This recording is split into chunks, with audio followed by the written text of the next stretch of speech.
In this video, I'll guide you through how to stop Substack emails so you can clean up your inbox and only get the updates you actually want. Whether you're overwhelmed by newsletters or just trying to cut down on distractions, I'll walk you through the exact settings you need to change inside Substack. First, open your browser and go to substack.com. You can do this on a computer, a tablet, or your phone. If you're not already logged in, make sure to sign in with the email account that's getting all those Substack messages. That way, the changes you make will apply to the right subscriptions. Once you're on Substack and signed in, look toward the bottom left corner of the screen. You should see an icon with three horizontal lines. This is often called the menu or the hamburger icon. Go ahead and click or tap those three lines. This will open up the main navigation menu where you can get to things like your profile, your publications, and the settings we need. With that menu open, look for the option labeled Settings. It's usually clearly labeled and sits along with other account-related options. Click or tap on Settings to open your account settings page.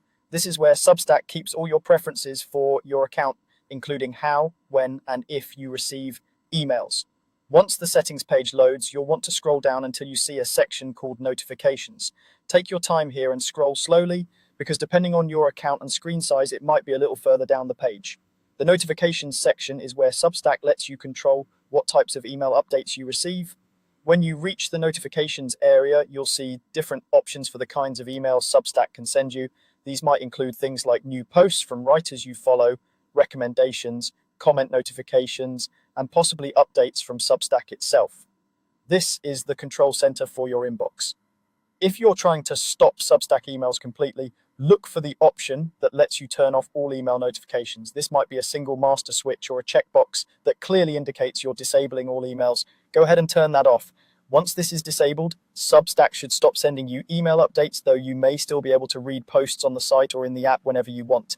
If you don't want to stop everything and just want fewer emails, you can leave that main option on and instead turn off specific types of notifications. For example, you could keep emails for new posts, but turn off recommendations or comments. That way, you're still getting the content you care about without all the extra noise. After you've adjusted the notifications to your liking, give the page a moment to save. Most of the time, changes here are saved automatically. If you see any kind of save or update button, click it just to be sure your preferences are stored. And that's it. You've gone to substack.com, opened the menu, gone into settings, found the notifications section, and turned off all or some of your Substack emails. Your inbox should start to feel a lot calmer soon.